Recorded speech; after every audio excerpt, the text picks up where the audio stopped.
And we are starting off this edition with the latest coming in from Pakistan, where the no-confidence motion against the country's Prime Minister Imran Khan has been tabled in the National Assembly. The motion was tabled amid sloganeering by the lawmakers and the Speaker urging for calm. 161 lawmakers voted in favour of the motion being tabled.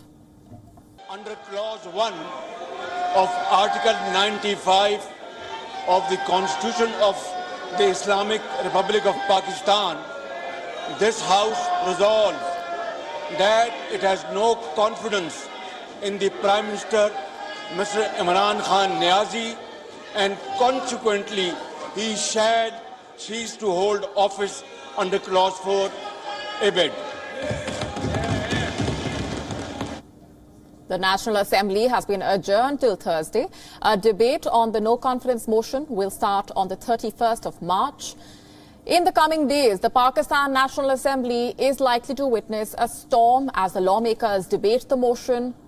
Will Imran Khan be able to retain power? The result of this test will most likely be out on the 4th of April. In Pakistan, a civilian government has usually had a short shelf life. It is generally 3.5 years. It is rare for any Prime Minister there to have crossed that mark, and Imran Khan crossed it just this month. Prime Ministers in Pakistan have been removed through extra-constitutional or extra-parliamentary measures. 2, in fact, have been ousted through judicial action. But never has a Prime Minister in Pakistan been removed through a no-confidence vote. Imran Khan may have set several records when it comes to cricket, but being the first Prime Minister of Pakistan to be removed through a no-trust vote is certainly not a record that he wants to his name. The odds at the moment are stacked against Imran Khan, and he certainly does not have the numbers. A quick look at where the figures stand. The PTI has 177 seats out of the 342 seats in the National Assembly. The opposition with 162. The halfway mark is 172. So the opposition needs just 10 lawmakers on its side. And so far, at least 24 lawmakers have ditched Imran Khan. The chances of the Pakistan Prime Minister surviving this trust vote remain bleak. Yesterday, during his rally at the parade ground in Islamabad, Imran Khan told a crowd of tens of thousands of supporters that a foreign-funded conspiracy is behind the no-confidence motion against him. He said he knew of the conspiracy for some months. Without elaborating, he added that he had a letter with him as proof. The Premier flashed a letter before the public, adding that he had received written threats to step down.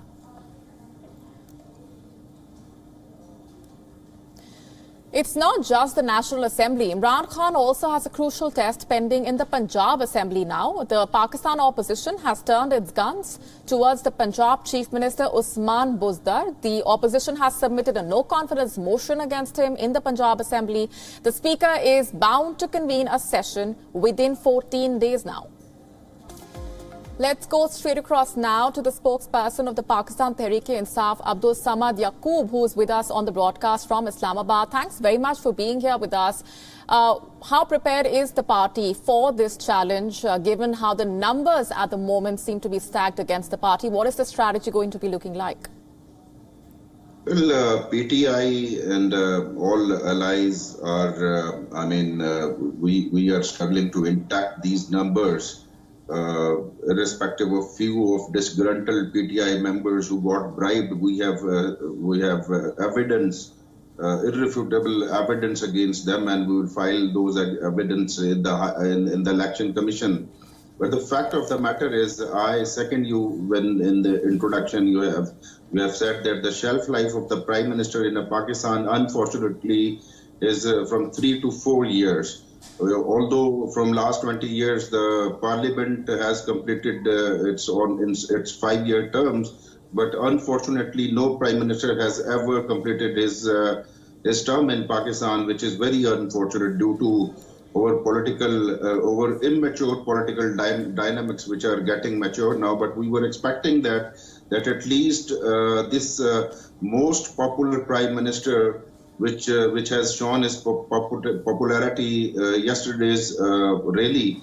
We were expecting that we will last till we will complete our tenure, but currently, I mean, it seems like the way opposition parties are bribing our members and offering big offers to our allies. There could be possible. The most likely there could be any surprise. I mean, we are ready to accept the defeat.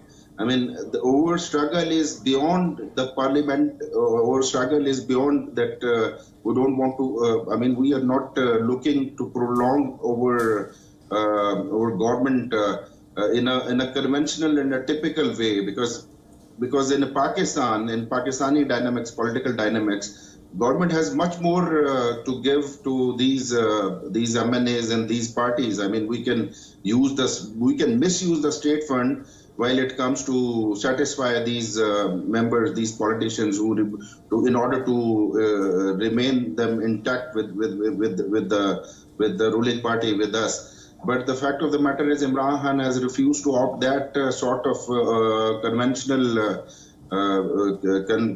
mechanism. He has clearly said that I am ready to lose, but I will not use those state funds in that manner, which he strongly always criticized. So let's see. Let's hope for the good. Let's see whatever is going to be happen. It will be clear in a few days. It's a matter of like this week. Indeed, crucial few days ahead. Let's also talk about that rally, since you brought it up, during which the Pakistan Prime Minister claimed that this no-confidence motion is the result of a foreign-funded conspiracy against him. What exactly is this conspiracy about? Who is behind this? And this letter that the leader was seen holding, who is that letter from?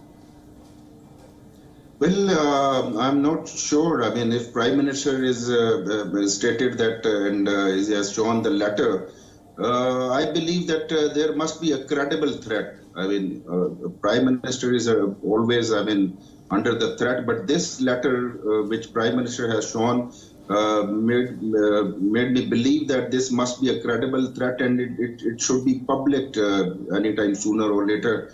But the fact of the matter is, if you see the historical aspect in Pakistan, we have. It's evident that when the government was toppled, even when the Bhutto was hanged or his government was toppled, he has blamed the foreign hands. And then even when Nawaz Sharif.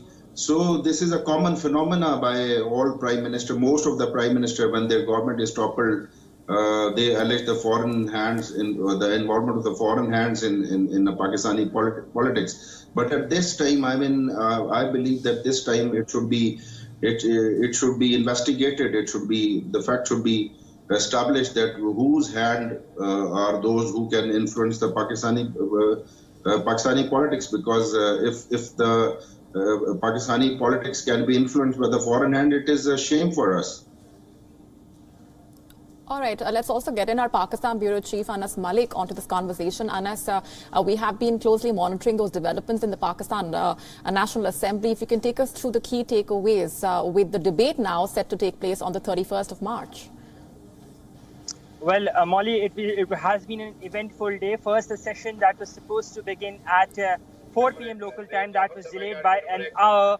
No explanations given as to why the delay was. And then after that, firstly, the motion to adjourn the question hour was done, and that was approved. After that, the motion to adjourn the private members bill, that was adjourned as well. And after that, we saw a PTI MP tabling a motion seeking the creation of a fifth province, that is the South Punjab province, following which the count for the no confidence motions resolution, those who are in favor, was done, and 161 opposition members were there who are in favor, after which the Pakistani leader of the opposition and former Chief Minister of Punjab, Shehbaz Sharif, he tabled the motion of no confidence. Now, this goes on. The clock is now ticking. If you look at it, 7 days is what the constitutional requirement is, and in 7 days, the Pakistani government or the Speaker of the House has to ensure that the motion is debated upon, and after which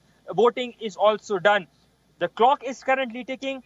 What we understand or anticipate is that from Thursday, when the session begins at 4 p.m. Local time, that's when the debate for 3 days consecutively, that is Thursday, Friday, and on Monday will be held. And following the debate on Monday, then the vote of no confidence will be held against the Prime Minister. Molly?